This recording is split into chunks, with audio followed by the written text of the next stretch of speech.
भारत और पाकिस्तान के बढ़ते तनाव के बीच मंगलवार को बीजिंग में चीन के विदेश मंत्री वांग यी ने पाकिस्तान के उप प्रधानमंत्री और विदेश मंत्री मोहम्मद इशराक डार से मुलाकात की। दुनिया भर में आतंकवाद को संरक्षण देने पर आलोचना झेल रहे पाकिस्तान को इस मुलाकात में चीन का खुला समर्थन मिला है।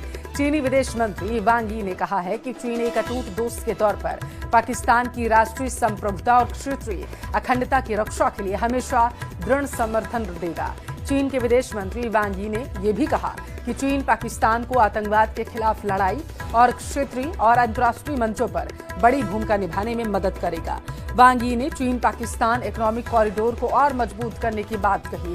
दरअसल यह मुलाकात ऐसे समय में हो रही है जब भारत और पाकिस्तान के बीच तनाव चरम पर है। जानकारों के मुताबिक पाकिस्तान की आतंकवाद को बढ़ावा देने वाली नीतियों को चीन का ये समर्थन क्षेत्रीय स्थिरता के लिए चुनौतियां खड़ी कर सकता है।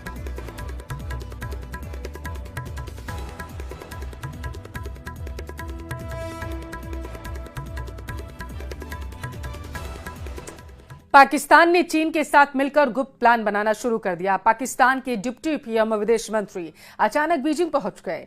चीन ने पाकिस्तान को 5वीं पीढ़ी के स्टेल्थ जंगी जेट का ऑफर भी फेंक दिया, जो वो उसे 50% डिस्काउंट पर बेचना चाहता है।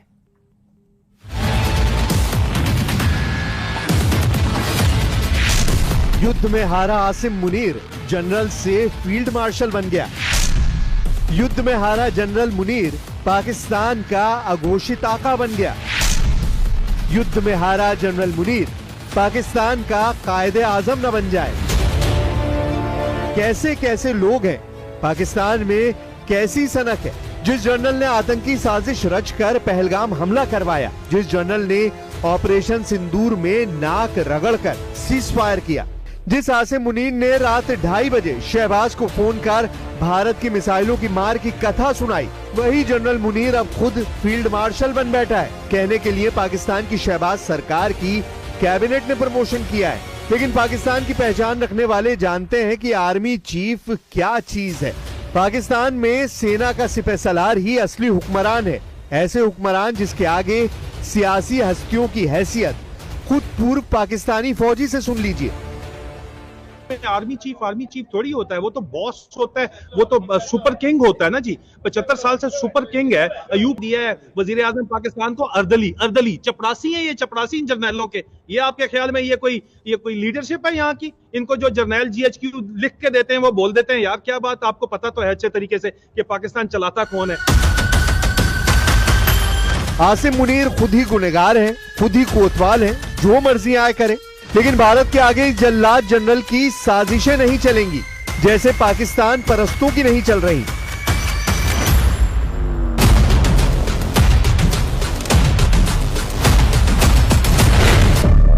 भारत माता की, भारत माता की, भारत की ओर नजर उठाने का एक ही अंजाम होगा, तबाही।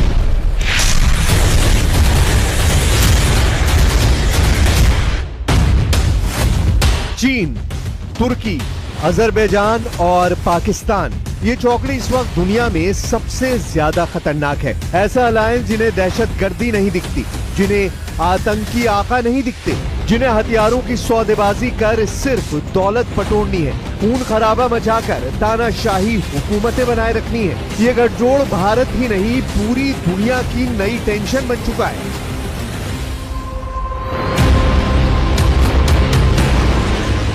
ये तीनों देश पाकिस्तान परस्त हैं। इनकी हकीकत क्या किसी से छिपी है? अर्दवान की पहचान युद्ध उन्माद में जीने वाले जिद्दी लीडर की है। शी जिनपिंग की शातिर युद्ध नीति से पूरी दुनिया वाकिफ है। अजरबैजान के सुप्रीम लीडर समीर नूरियेव का बारूदी नकाब आर्मीनिया के साथ हुए युद्ध में उतर चुका है, लेकिन इसके बावजूद इन्होंने पाकिस्तान जैसे महामक्कार का साथ दिया है और आगे भी देने का दम भर रहे हैं। इसकी वजह क्या है? क्यों पाकिस्तान के लिए तीन देशों ने आतंक परस्ती को अपना उसूल बना लिया है? तो चलिए 7 मई की उस रात जब भारत ने पाकिस्तान में हाहाकार मचाया, जब पाकिस्तान में घुसकर भारत ने आतंकी मुख्यालयों के परखच्चे उड़ा डाले, जब मुजफ्फराबाद से मुरीदके तक ब्रह्मोस का बारूद बरस रहा था, तब ये तीन देश पाकिस्तानी मोर्चे पर साझेदारी निभा रहे थे। पाकिस्तान को बचाने के लिए चीन, तुर्की और अजरबैजान छटपटा रहे थे, मगर भारत की मार से मचे हाहाकार ने जनरल मुनीर को नाक रगड़ने पर मजबूर कर दिया। पाकिस्तान ने रहम की भीख मांगी, भारत ने बड़ा दिल दिखाया, हारे हुए पाकिस्तान को बख्श दिया, लेकिन अल्टीमेटम के साथ। मैं फिर दोहरा रहा हूं,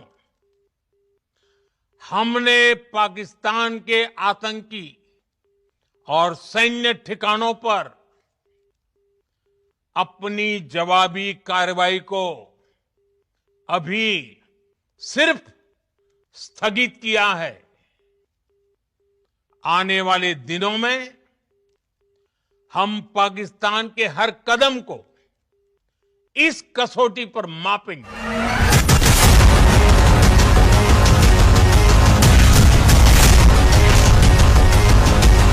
दो सेनाओं के युद्ध में एक की हार और दूसरी की जीत होती है, लेकिन एक ही युद्ध में कई देशों की सेनाएं हार जाएं, उनके हथियार तहस नहस हो जाएं, तो उसे ऑपरेशन सिंदूर कहते हैं। कहने भर को ये युद्ध पाकिस्तान के विरुद्ध हुआ, आतंकियों के संहार के लिए हुआ, लेकिन हारने वालों में सिर्फ पाकिस्तान नहीं, मार खाने में सिर्फ जनरल मुनीर नहीं, 90 घंटे के भीतर वो सब हार का जहरीला घूंट पीने पर मजबूर हो गए, जिन्होंने पाकिस्तान के लिए जी जान लगाई। पाकिस्तान के लिए सिर्फ जंग के मैदान में उतरने भर से परहेज कर परास्त होने वालों की लिस्ट में पहला नाम स्वयंभू वर्ल्ड पावर ड्रैगन यानी चीन का है। दूसरे नंबर पर खुद को मुसलमानों का खलीफा साबित करने वाला तुर्की है। तीसरे नंबर पर बात बात पर बारूद से खेलने वाला अजरबैजान है। इन तीनों देशों के सिपहसालार सन है, टॉप लीडरशिप सख्ते में है। वर्ल्ड ऑर्डर में टॉप पर होने का दम बढ़ने वाले चीन और तुर्की की तिलमिलाहट इतनी बड़ी हुई है कि दोनों देशों ने मरनासन पाकिस्तान को फिर से खड़ा करने का मिशन ऑन कर दिया है। कोई पाकिस्तान को तकनीक दे रहा है, कोई हाईटेक हथियारों की सेल लगा रहा है, किसी ने अपना खजाना जनरल मुनीर पर लुटा देने का ऐलान कर डाला है। लेकिन ये खींच क्यों? आखिर युद्ध में मारा तो पाकिस्तान गया, पीटे तो पाकिस्तानी पायलट गए, धज्जियां उड़ी पाकिस्तानी सैन्य अड्डों की, लेकिन असलियत सामने आ गई चीन की, तुर्की की, अजरबैजान की, साथ ही कतर जैसे कट्टर पाकिस्तान प्रेमी की। कतर भी पाकिस्तानी जनरलों के ट्रैप में फंसा हुआ है।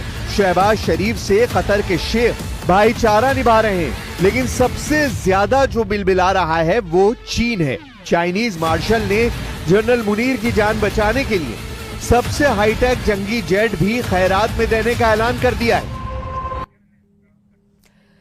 अब देखिए, उधर इस्लामाबाद में एक नया कांड हो गया। जनरल मुनीर का प्रमोशन कर उन्हें फील्ड मार्शल बनाने वाले शहबाज की हालत खराब होने लगी। एक बार फिर से पाकिस्तान में तख्ता पलट होने की आशंका जताई जा रही है। चीन ने पाकिस्तान को मजबूत करने के लिए अपने अत्याधुनिक स्टेल्थ फाइटर जेट J-35A की डिलीवरी में तेजी लाई है। न्यूज 18 को सूत्रों से मिली एक्सक्लूसिव जानकारी के मुताबिक अगस्त 2025 में पाकिस्तान को 30 जेट्स की पहली खेप मिल सकती है। ये फैसला हाल ही में भारत और पाकिस्तान के बीच हुए टकराव के बाद लिया गया है। बीजिंग और इस्लामाबाद से मिले इनपुट्स के मुताबिक पाकिस्तान को ये जेट्स 50% डिस्काउंट पर दिए जा रहे हैं। इतना ही नहीं, पाकिस्तान एयरफोर्स के पायलट्स को ट्रेनिंग के लिए PLA एयरफोर्स हेडक्वार्टर बीजिंग भेजा जा चुका है। इस डिफेंस डील के अलावा चीन ने CPEC के दूसरे फेज के तहत पाकिस्तान में सिविल और मिलिट्री इंफ्रास्ट्रक्चर के लिए $25 अरब के निवेश का ऐलान किया है। पाकिस्तान ने इसके बदले ग्वादर पोर्ट तक एक्सेस और सिक्योरिटी देने का वादा किया है। 5वीं पीढ़ी का multi role stealth fighter jet अब पाकिस्तान को मिलने वाला है। ये लड़ाकू विमान सटीक हमलों को अंजाम देने में बेहद असरदार है और रडार पर नजर नहीं आता। ये 2 इंजन से चलता है और हथियारों को छुपाकर ले जाने की खासियत रखता है। इसमें इंफ्रारेड सर्च और ट्रैक सिस्टम जैसी एडवांस टेक्नोलॉजी लगी है। फिलहाल PLA में इसकी फ्लाइट टेस्टिंग जारी है। खास बात ये कि पाकिस्तान ने J-35A जेट में गहरी दिलचस्पी दिखाई है। रिपोर्ट के मुताबिक अगस्त तक पाकिस्तान को 30 J-35A जेट मिल सकते हैं।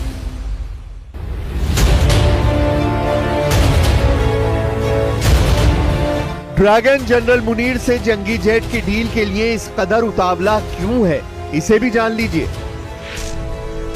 पहली वजह हो सकती है कि ऑपरेशन सिंदूर में बड़े पैमाने पर पाकिस्तान के फाइटर फेल या तबाह हुए हैं। अब उसी कमी को पूरा करने की कोशिश कर रहा है चीन। दूसरी वजह हो सकती है कि पाकिस्तान के जरिए अपने 5वीं पीढ़ी के फाइटर जेट को टेस्ट करना चाहता है, यानी पाकिस्तान को चीन ने बनाया वेपन लैब। तीसरी वजह हो सकती है कि कीमतों को 50% डिस्काउंट देकर चीन अपना माल खपाने की कोशिश में है, क्योंकि पाकिस्तानी सेना में 80% हथियार चीन के हैं। चाइनीज पॉलिसी की पोल ऑपरेशन सिंदूर ने खोल कर रख दी है। मेड इन चाइना हथियारों का सच भी दुनिया ने जान लिया है। चीन की साइबर आर्मी सच को छुपाने के लिए मरी जा रही है। ऑपरेशन सिंदूर के वक्त चीन ने वाइबो जैसे अपने सोशल मीडिया प्लेटफॉर्म पर पाकिस्तान के फर्जी दावों को हवा देना शुरू कर दिया था। हैशटैग्स चलाए गए, India opens flood gates, Pakistan shot down 6 Indian fighter jets. Pakistan की बातों को हूबहू दोहराकर चीन ने अपना एजेंडा साफ कर दिया। भारत के खिलाफ प्रोपेगेंडा चलाकर चीन अपने हथियारों का प्रचार कर रहा था। चीन ने वॉर टेंशन के बीच अपने हथियारों की जमकर मार्केटिंग की। चीन ने J-10C फाइटर जेट और PL-15 मिसाइल को पाकिस्तान की सफलता की वजह बताया, लेकिन सच्चाई यह है कि PL-15 मिसाइल टारगेट तक पहुंची ही नहीं। Chinese HU-9 air defence system Lahore को अभेद नहीं रख पाया। पाकिस्तान के लिए चीन के प्रोपेगेंडा का आलम यह था कि PL-15 मिसाइल को अमेरिकी एमराम AIM-120 और फ्रांस की मीटियोर मिसाइल से भी बेहतर बता दिया। सबसे चौंकाने वाली बात यह है कि चीन के कब्जे वाले सभी मीडिया संस्थान, जिसमें CCTV न्यूज, बीजिंग न्यूज, सिना मिलिट्री, रेफरेंस न्यूज समेत तकरीबन 2 दर्जन से ज्यादा चैनल वाइबो हैंडल पर फेक न्यूज फैलाने की कोशिश में जुटे रहे।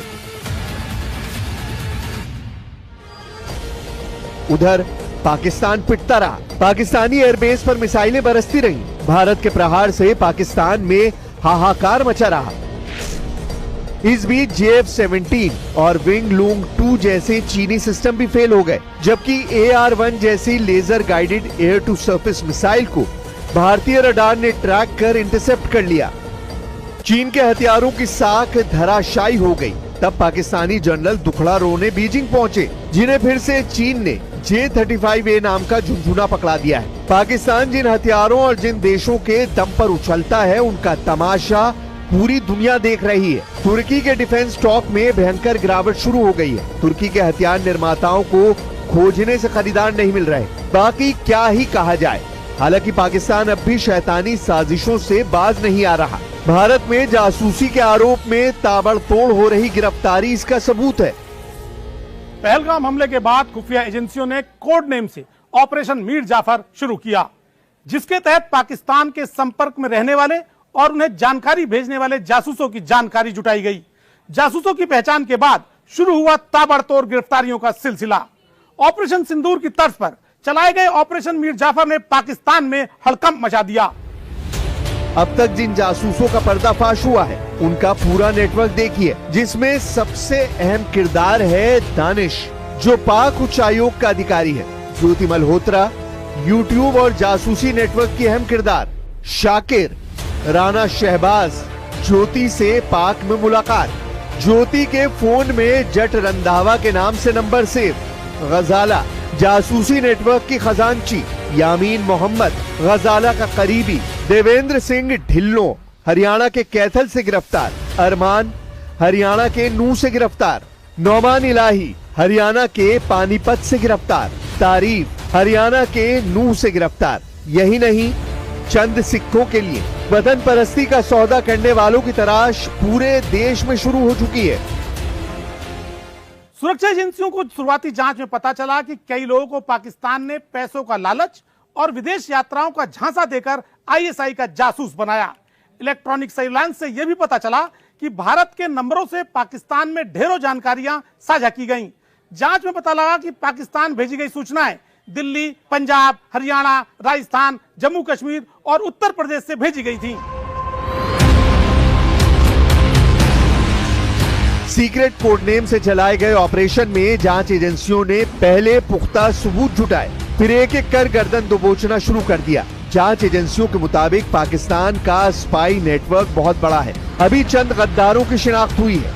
जैसे जैसे पूछताछ होगी, जांच आगे बढ़ेगी, पाकिस्तान में खलबली मचेगी। जैसे ऑपरेशन सिंदूर में पाकिस्तान जला, वैसे ही भारत में छिपे उसके पालतू जासूसों का नेटवर्क भी जलाकर भस्म कर दिया जाएगा। पाकिस्तान और उसके सरपरस्तों की किसी भी साजिश का जवाब भारत मुंह तोड़ देगा। ऑपरेशन सिंदूर इसका पहला रुझान है। आने वाले दिनों में पाकिस्तान के साथ उसके हमदर्दों की हेकड़ी भी गुल की जाएगी।